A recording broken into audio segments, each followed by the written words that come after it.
This is for salad. This is for salad. Good afternoon. Good afternoon. This is Dr. Theodore Watkins, and welcome to another program of To Your Health. I hope you are enjoying this weather like I am, although we don't know what to expect. We may have snow tomorrow, but I'm going to try to enjoy it today while I can. We're so happy, Brother Frank, that you're with us today, and we're looking forward to an outstanding program.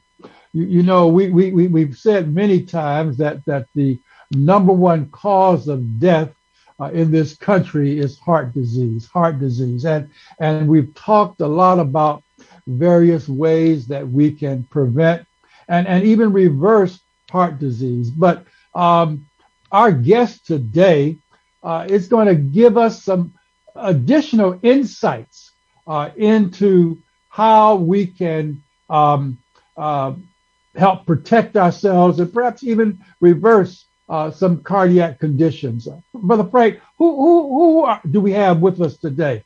Doc, we got another one. We got another one. Got another one? Another heavy, for sure.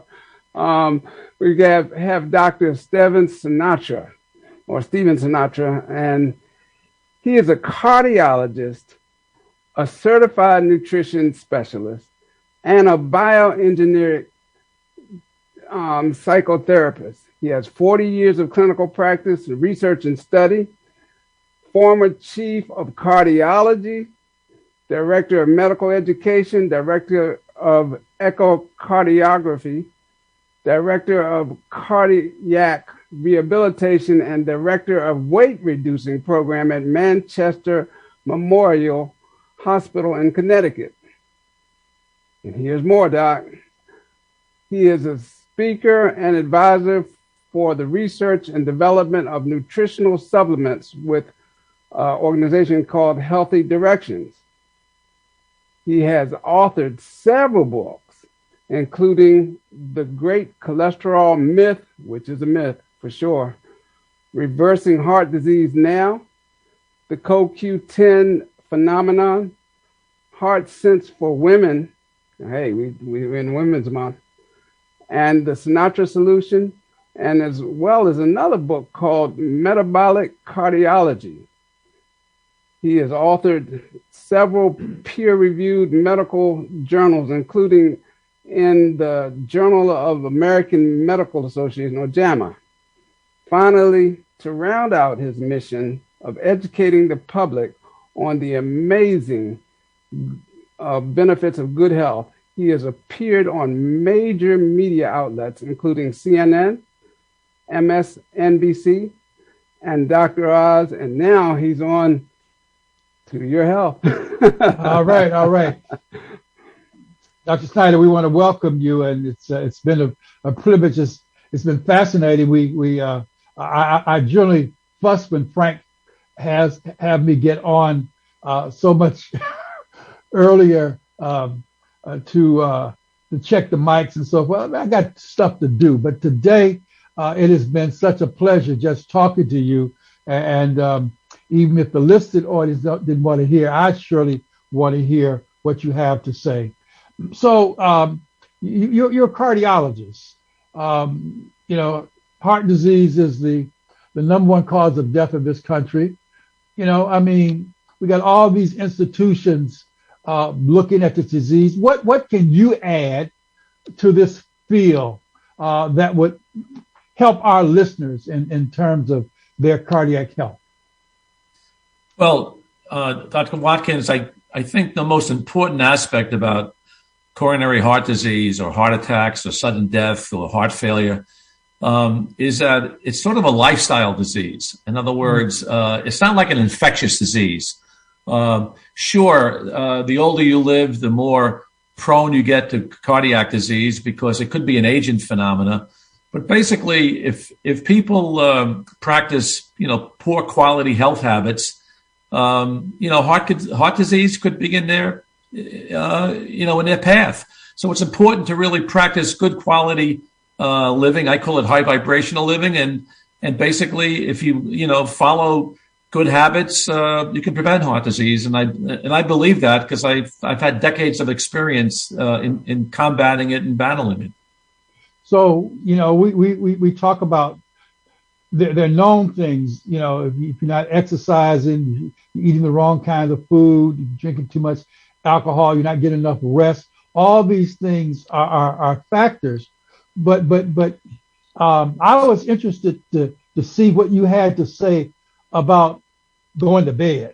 I used to, my wife would try to get me to go to bed at a decent hour. And I would be fussing. I got stuff I have to do. And finally it hit me that I kept nodding, reading over the same sentence multiple times and started going to bed and getting some sleep and then getting up. What say you about this issue of sleep when it comes to heart disease? Yeah, that's a good question, Dr. Watkins. And I'll say it like this. I mean, I used to believe that getting 6 or 7 hours of sleep a night was like, nirvana, so to speak. I mean, but yet being a cardiologist on call day and night, especially when I was in my younger 30s and 40s and 50s for that matter, many times I never saw my bed at night. I was on call. I was up all night. And I always thought that heart disease could be in my path because I didn't sleep well. Then I read this article in the European Heart Journal. It only came out a few months ago. And before that article came out, there was an article a year ago talking about heart failure, which sort of resonated with coronary artery disease.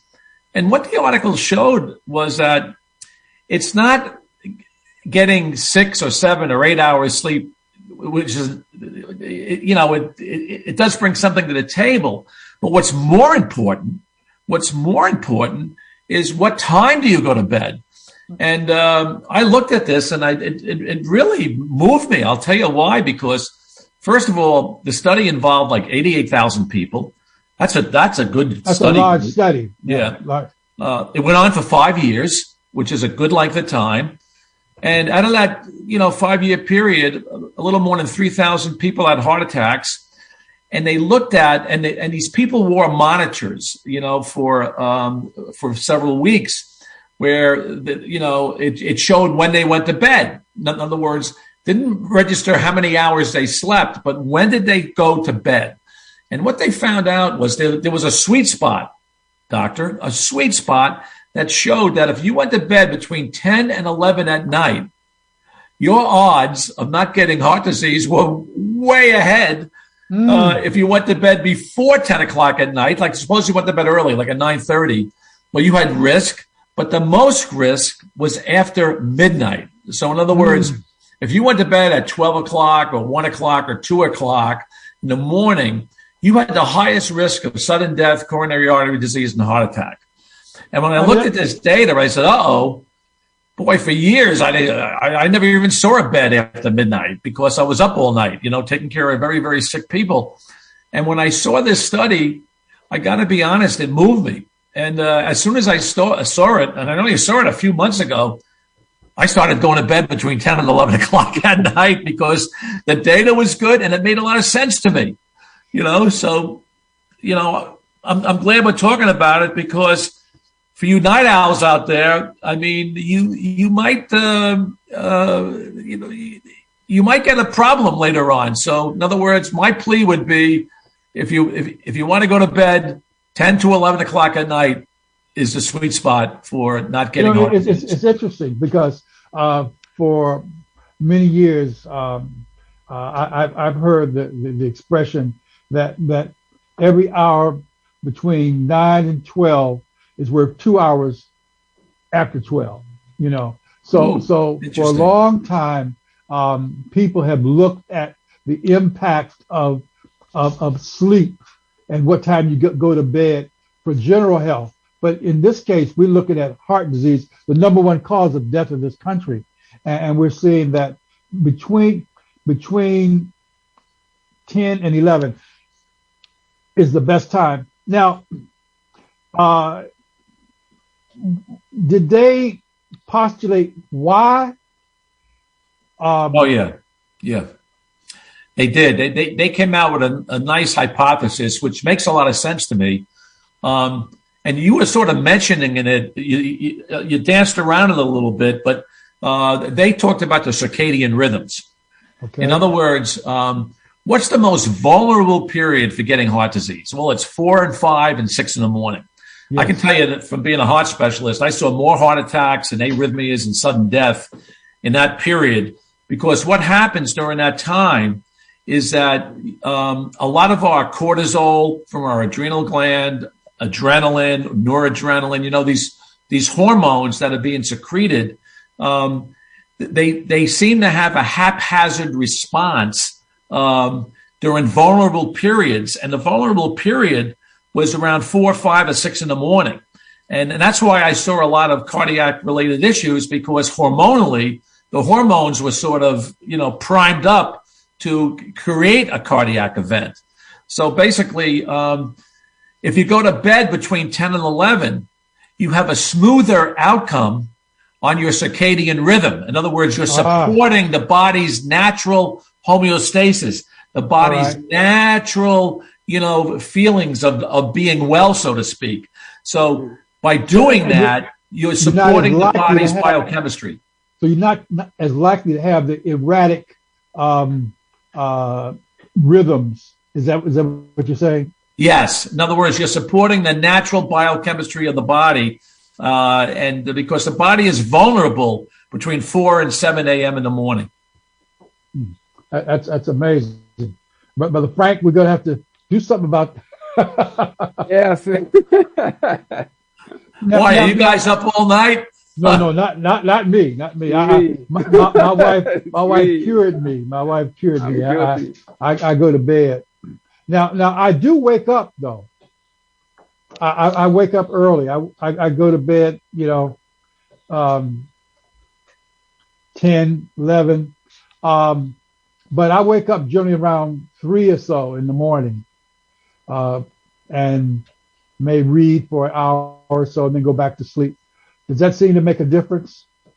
I think that's okay. I really do, because look, nobody sleeps through anymore. I mean, first of all, getting a good night's sleep where people sleep for several hours straight, that's a thing of the past.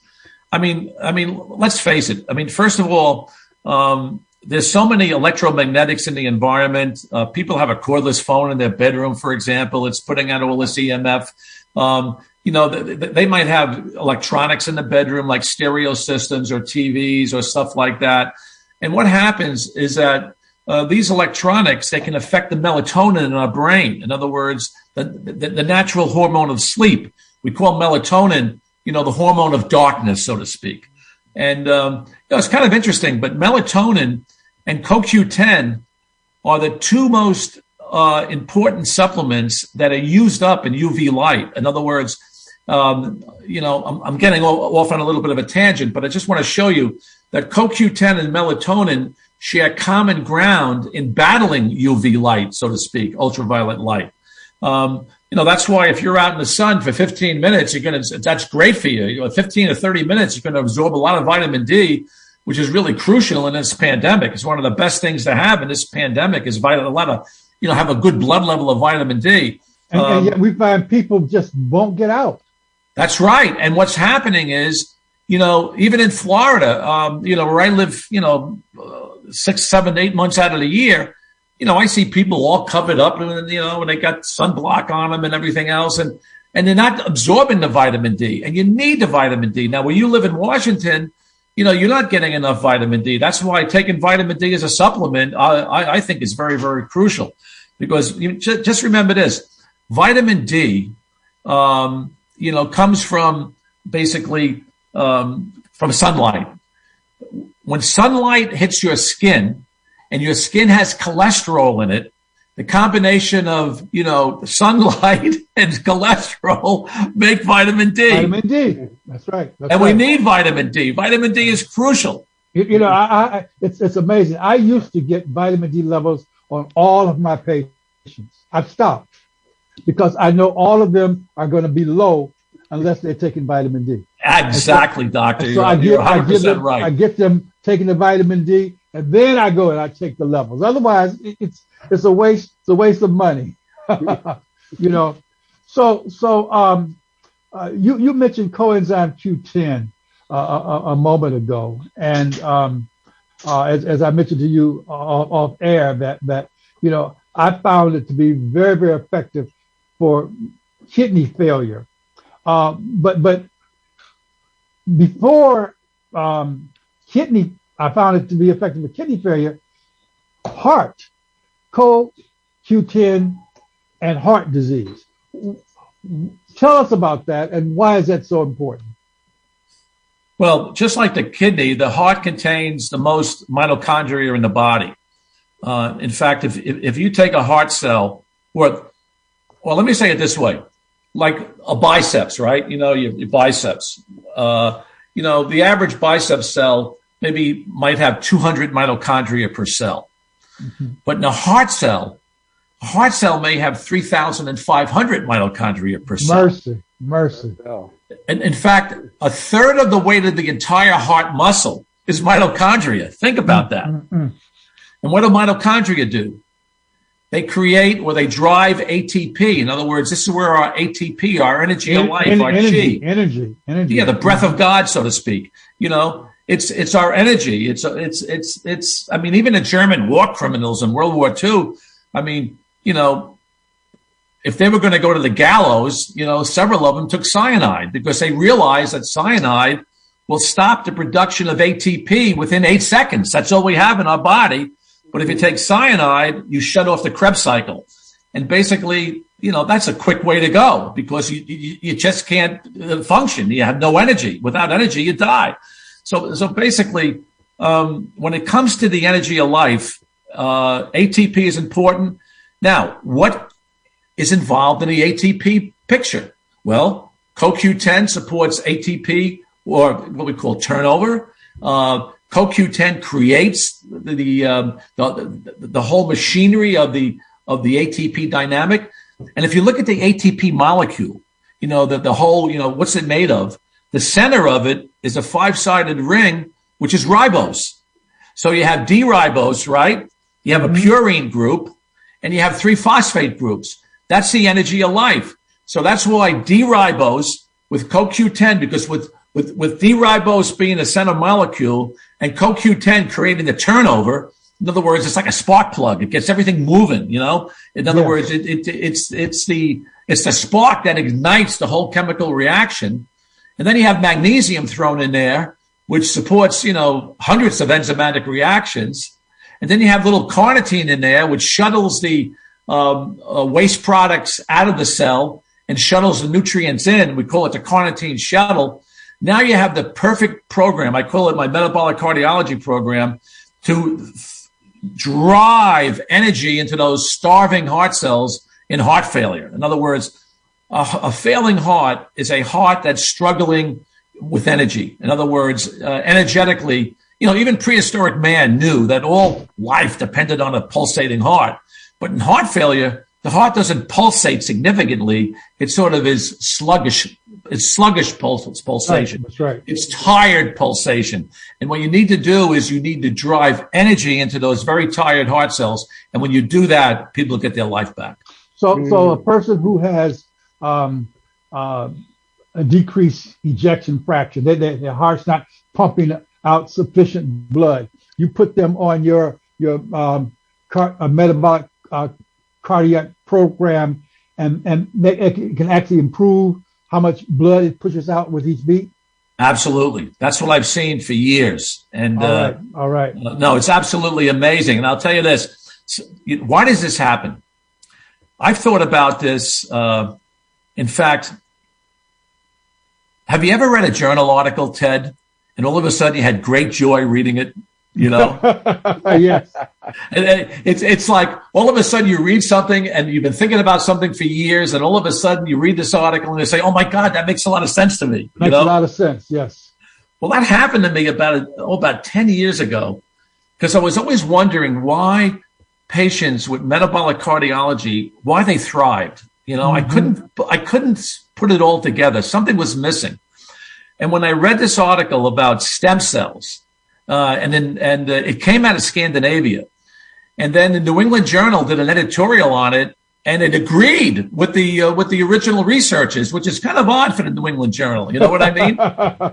And like the long and short of it was that the heart, because it's so mitochondrial endowed, is capable of regenerating itself, renewing itself. Mercy. Now, people don't realize this, but we have our own intrinsic stem cells. In other words, they're active. They're very active in our 20s and 30s and 40s, but they're still active in our 60s, 70s, and 80s. Around 90, they sort of, our intrinsic stem cells, they sort of die off. Now, with the stem cell revolution that occurred within the last 20 years, so to speak, we're learning that we can turn on our own intrinsic stem cells to create new cells. And somebody will do this research, but I believe what happens with metabolic cardiology is it drives the energy in the preferential direction where now it's communicating with messengers in our body like the cytokines, and these cytokines are talking to, our own intrinsic stem cells, and now we're making new heart cells. So that's why I think, all these kids that I treated with end-stage congenital heart disease who needed heart transplants, or people who had massive heart attacks and had, just horrible quality of life, you put them on metabolic cardiology, and all of a sudden, within months, they're thriving. It's just absolutely amazing. Amazing. It's amazing. So, and I'm just thinking as you're talking that since the body is so unique that if it affects one organ, it's probably going to affect multiple organs too. Mm-hmm. I know you are a cardiologist, so you've been focusing in on the heart, but have you seen other, when you start working on that heart, that the person's health in general seems to improve? Oh, absolutely. People with heart disease, were especially on cholesterol lowering drugs. Many of them had problems with memory, so to speak. I even had people develop early Alzheimer's disease, and when they went on metabolic cardiology, all of a sudden they were thinking better. They could remember where they put their keys. They could remember where they put their glasses. Stuff like that. That's low. I mean, no, it's just amazing. I mean, I've had people come in the office and say, "Doc, I got my life back. I got the spark in my life. I got the energy in my life. I mean, everything is working right now. My memory is better. My digestion is better. It's just amazing. It just blows me away, because remember, when you take the energy producing nutrients, you're producing energy not only in the heart, but also the other vital organs of the body. And I'll tell you something else. I just learned this only about a few months ago. This blew me away. Ted, I come from a family with glaucoma. I mean, my grandmother and my mother both went blind because they had diabetes and glaucoma, bad combination for eyesight. And I've often thought, geez, I just hope, when I get into my 70s, my eyesight's going to be okay. And I have two sisters and a brother, and we all feared going blind or getting diabetes or getting glaucoma because of our family history. Because, this, you're a doctor. All the mitochondrial, DNA is carried by the mother's side. Yes, not the nuclear DNA, but the mitochondrial DNA is transposed through the grandmother to mother and, down to us. So basically, I was really perplexed why none of us had glaucoma and none of us, had, retinopathy. Then I read in this journal only about, a year ago, it's actually been a year, how CoQ10 prevents glaucoma. I didn't even know that. Mercy. You know how it prevents it? It rescues retinal ganglion cells from ischemia, from lack of oxygen and from toxins. That blew me away. I got to tell you. To me, CoQ10 is a miracle nutrient. I've studied it for decades. I've had such. Well, I've certainly seen fantastic results with it, and so I think it's fantastic. But something else I read that you talked about, and I first read about 10 years ago. But it's so primitive. No sophisticated doctor would talk about going barefooted. But you're saying that there's some benefit in going barefooted. Now You must be a quack now. I mean, this is ridiculous. You know, something I first heard about Barefoot from Clint Ober almost 20 years ago when I was at an American College of Cardiology conference in San Diego.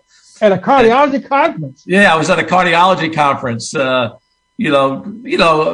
20 years ago, I still went to major, traditional, medical conferences. I'm a board certified cardiologist. I'm a fellow in the college, so I would go. And I met Clint Ober there, and he introduced me to the concept of grounding and earthing. And, because the heart is an electrical organ, and because when you put your bare feet on Mother Earth, you take in the Schumann resonance. And the Schumann resonance is really a vibrational energy. It's the same as the Om, that the yogis say, but you can measure it, Ted. It's like 7.83 hertz. And where does it come from?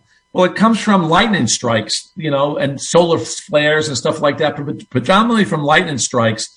And see, you live in Washington, D.C., but I live in Tampa, Florida for 6 to 7 months out of the year.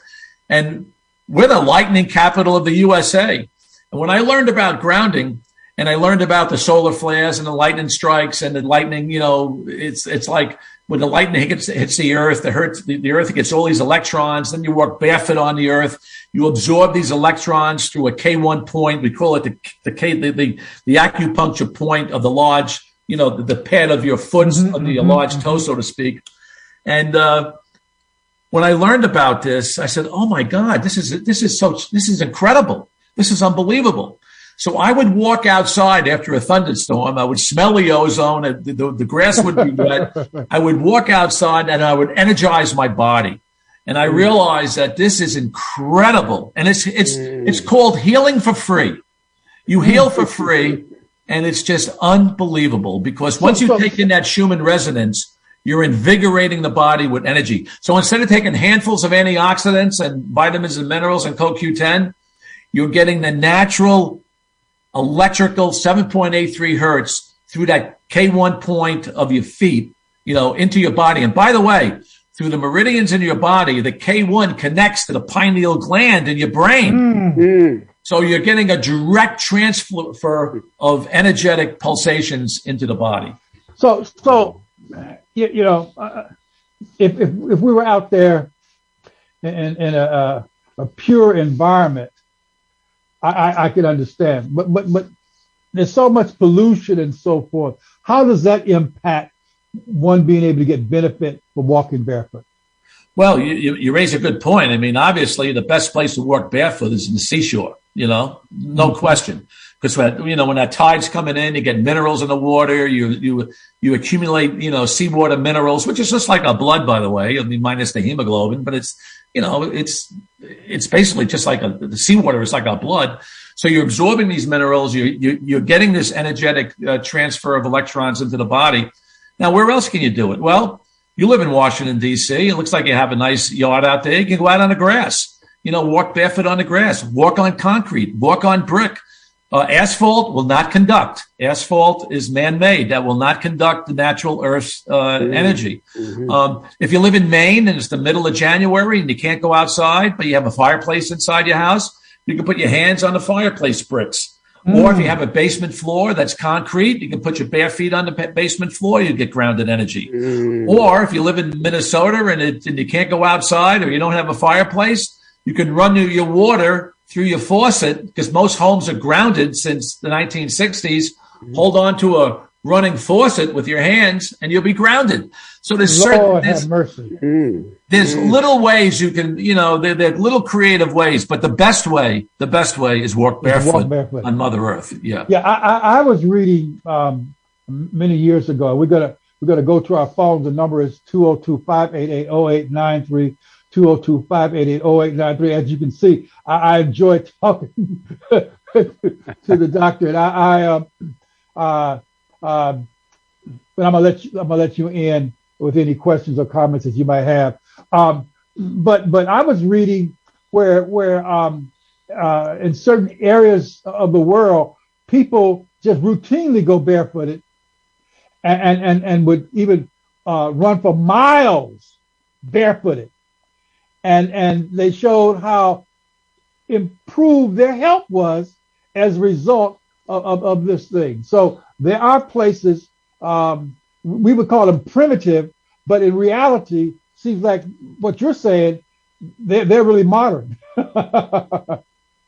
It's healing for free, Ted. That's what it's all about. And I'll tell you a personal story. In fact, I even wrote about it in my Get Grounded, Get Well book. I had a hip replacement about 12 years ago. I had a right hip replacement. And, basically, we were talking about this before the show, like you have a shoulder problem. I've already had surgery in one shoulder. I had stem cells put in another shoulder. I mean, in my younger days, I used to be an athlete.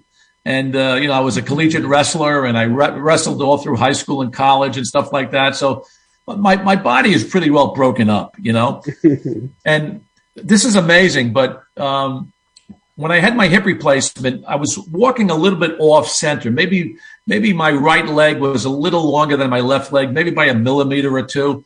But I developed intense ankle pain on the same side of my hip replacement. And, I saw a doctor, and he said, well, there's something you can do for this, but, you can inject it with corticosteroids and stuff like that. And I said, if it was my shoulder, it's one thing, but being an ankle, I don't want to do that. I don't want to do that because, I'd be afraid of, getting really arthritic ankle and blah, blah, blah. And he said, okay, if the pain is bad enough, you'll come back. I said, okay, that's a fair deal. So it was kind of interesting. I couldn't even walk to the coffee shop up here in Connecticut. I was hobbling so bad. I couldn't even get up in the middle of the night to go to the bathroom. I was almost crawling because I had such pain in my right ankle. Then I flew down to Florida, and I hobbled to the beach. And you wouldn't believe it, Ted. Within 1 or 2 days of walking in the surf, hobbling in the surf, my pain went away. Completely went away. And the doctor I saw did an ultrasound on my ankle. And he showed a thin layer of fluid with a lot of inflammation. But as soon as I walked on grounded Mother Earth in the seashore, I mean, the best place to ground yourself. Yes. My ankle got better. And now I'm back in Connecticut and I'm better. I'm 100%. And I couldn't even walk 6 months ago. It's just amazing.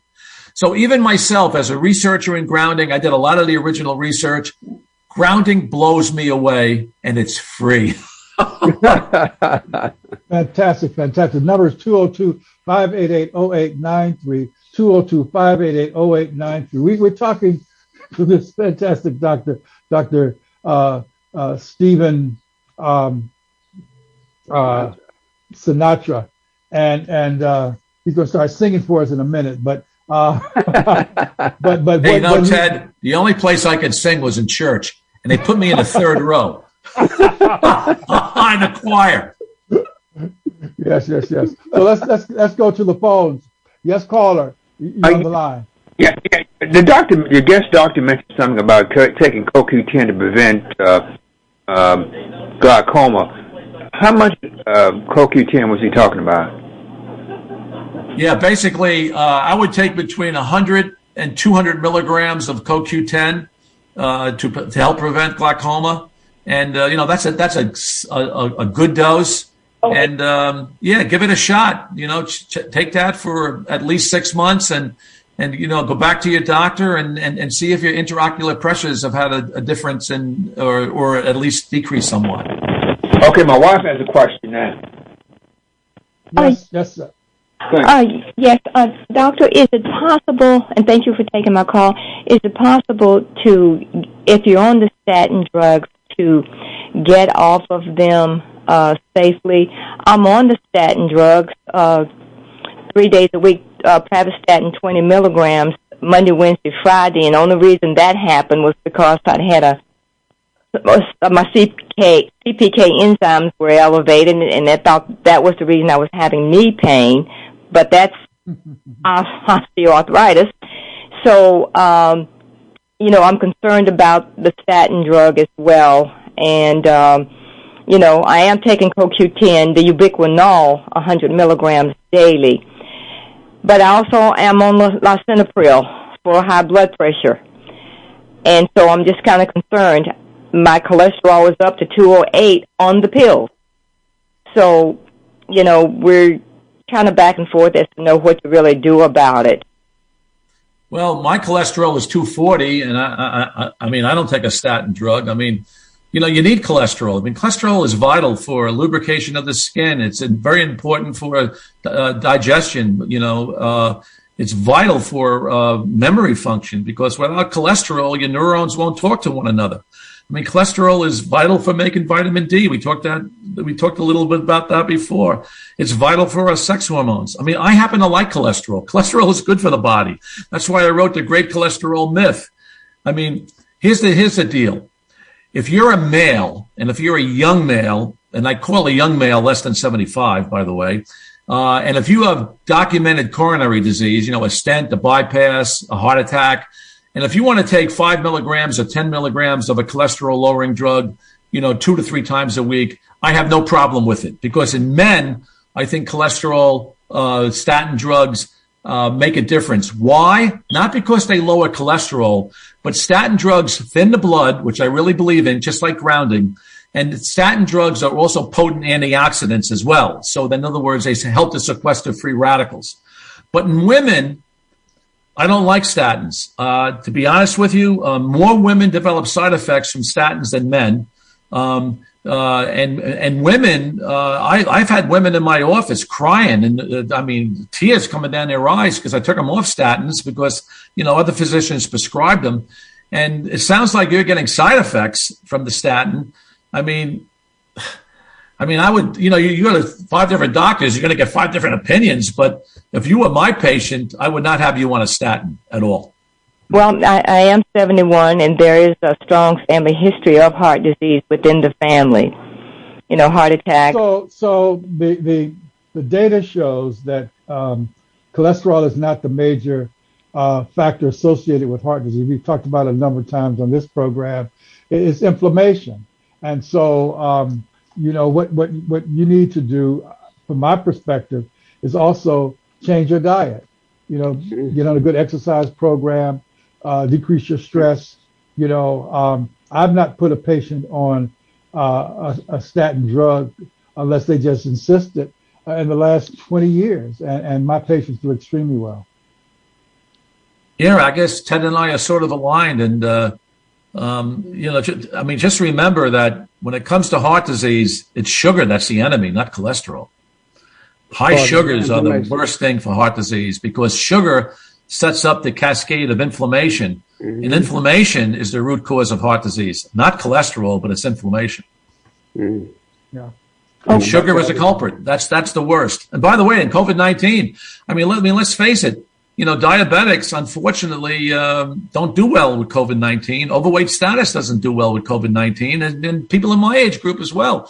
But the thing is, if you want to protect yourself, keeping your blood sugar as low as possible is really the key, especially with these killer viruses going around. Because remember this, the higher your blood sugar, the less activity of your white blood cells. Your white blood cells are our defense against bacteria and viruses. And the higher the blood sugar, it makes our white blood cells very sluggish. In other words, we call that phagocytosis, in doctor terms. Thank you very much. All right. Thank you. Mm-hmm. The number is 202-588-0893. 202-588-0893. Let's go back to our phones. Let's call her. You on the line. Yes, caller. Sugar is, we call that phagocytosis, in doctor. Yes, cut your phone off, please. Your radio. Your radio off, and ask your question. I was listening to Yes, caller. No, they disconnected their phone, I think. Hello, the next caller. All right, let's go to our next caller. Yes, caller, you're on the air. All right, I guess we're having some difficulties here. All right, so this issue of cholesterol, wearing your shoes, getting enough sleep, getting connected to the earth. But you also talked about being lonely. Oh, yeah. Being lonely. What does that have to do with heart disease, man?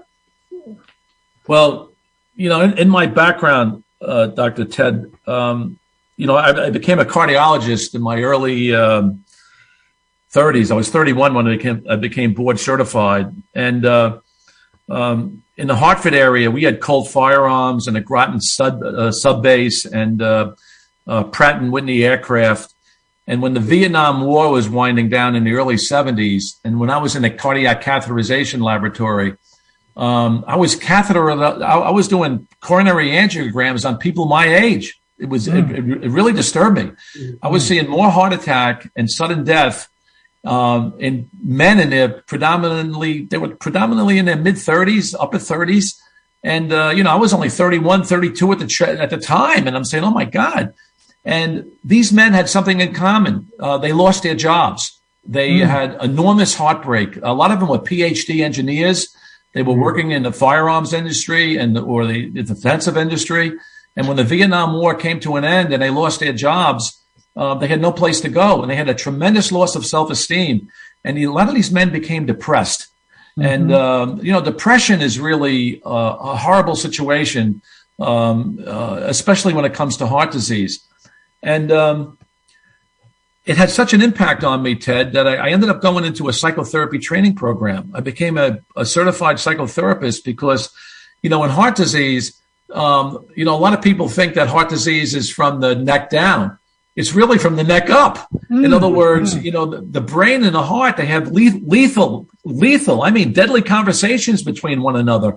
And I decided to become a psychotherapist. I spent actually 10 years training in Gestalt and bioenergetic psychotherapy because I really wanted to understand the mind-body connection. And I'm so blessed because, when I looked at, the mind-body connection, I became convinced that, loneliness, despair, anger, rage, jealousy, all these undesirable emotions are even more important than cholesterol in the body. And that's where, the worst things that I've seen as a heart specialist is, these are true cases. Like I'd have an 80-year-old guy out mowing his grass and all of a sudden he had a heart attack and he dies and the wife comes running out after she calls 911. She runs out to console her husband, and then she dies, within a few minutes.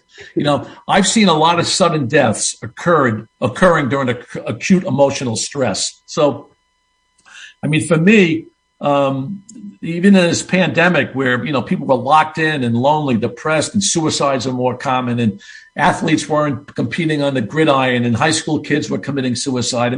It really bothered me because basically, people need to network with one another. They need to be with one another. And for our people listening, if you lost your husband or your wife and your kids aren't around and you're lonely, the best thing is a pet. Pets can bring so much to us. A pet will give you, like a dog or a cat, they'll give you unconditional love. And that's what we need. That's what we need going forward, in these really unsettling times. And so if you are lonely out there, and you're depressed, trust me, go to an animal shelter, let a pet choose you, take the pet home, and it could be the best thing for you. And it's very interesting because when I interview my patients, I probably spend more time talking about their mental emotional state than I do that stage 4 cancer that they have. Because what I found that if I can't deal with how a person thinks and feels, then I can't get them well. And so what you're saying is so critical from a perspective heart disease. I say, well, they say that heart disease is the number one cause of death and cancer is number 2, but I believe that stress is number 1, and then heart is number 2, and cancer is number 3. What say you? Ted, I agree 100% because, you said it only a few moments ago. A good doctor in the office, a good healer, they'll do a dance with a patient. In other words, a lot of the patients, they come out with stuff. A lot of it is sort of false stuff because they don't want to tell you the truth about stuff. But then all of a sudden, it's like the last 10 seconds of your interaction in the office, I call it the hand on a doorknob syndrome, Ted. Yes. You're walking out of the exam room, and all of a sudden the patient says, "Oh, doc, there's one more thing," and that one more thing is really the most important part of the interview. And they say, "Just spill." Yeah, and basically you sit down again, and they let go of something that they were afraid to let go of, and then a good doctor and a patient, they come together. And that's where the healing takes place. It's like a dance, so to speak. And that's what you were talking about. You know what I mean? Yeah. How you can get your patients well. And you empower your patients. That's the word I want to use. You empower them. Yes. And the reason I started doing it because I would, I did all my research. I found the things that worked and didn't work. And I put the patient on the program, and they would start getting better. And then they would go back to doing the old stuff again and get sick, and many of them would die. I said, there's something wrong with this. It's not what you eat, how much exercise you're doing alone, even though those things are important. But if you leave out that other component, as a man thinketh in his heart, so is he. Mm-hmm. The Bible talks about, and you talked about that communication between the heart. Now I've heard, and I've even read that they're actually neurons in the heart. Is that so? Yes. Oh yeah, definitely. Yeah, that's sort of the heart math situation. For Ted, one of the important points I want to make is everybody has a period in their lifetime where they felt joy. In other words, for me, one of the most joyful experiences of my lifetime was when I was 16 years old. I forgot I was 16 when I woke up that morning. And I went downstairs, and my mother, she gave me this heartfelt hug. She says, "You're 16," and she hugged me. And, it was so heartfelt that it was like incredible. I felt joy, in my body. And for any of us out there who are struggling right now with uncertainty, fear, panic, depression, anxiety, it doesn't matter. We're all suffering from this. If you're feeling low, think about a time in your lifetime where you experienced joy. It could have been your first kiss. It could have been your wedding day. It could be when you're petting your dog. It doesn't matter. Just think about a time where you experienced joy. So when you're facing some despair, some depression, some uncertainty, just that thought alone, by thinking about it and bringing it into your heart. In other words, it's in your brain, but now you're bringing it into your heart. You close your eyes and you think about that period of joy, that in itself will heal the heart instantaneously like that. So you're rehearsing these, going over these good memories. Exactly. Yeah, that's fantastic. We just have a couple minutes left. I've been asking the questions, but is there something in these last couple of minutes that you want to leave? You're going to have to come back, Doc. I'm going to just tell you that now, because there's so much that we haven't talked about. I've read you over the years and so forth. So and when we got the request for you to come on, I said, yeah, we got to have this brother on. but it's even deeper. So we got to have you back. But is there something that you would like to leave with us? Just that nugget that you would add to what we've said already, and it's been fantastic. And Frank, we want to also indicate how we can reach him, contact him. Yes. Mm-hmm. I mean, I would say if you said it, not me, but I would echo it. Is basically in this very uncertain times we're living in right now, keep the sugar content as low as you can in your body, mm-hmm. and that's important. In other words, eat more healthy fat like olive oil, avocados, things like that. Eat more healthy protein. Eat more, fresh fruits and vegetables and plants, for example. But try to keep the sugar to a minimum. If you can do that, during these uncertain times of killer viruses out there, keeping your blood sugar lower, I think, is one of the keys of optimum health. And remember this: the more you grounding is going to lower your blood sugar as well. That was shown in the rat study, a rodent study that some of my colleagues did.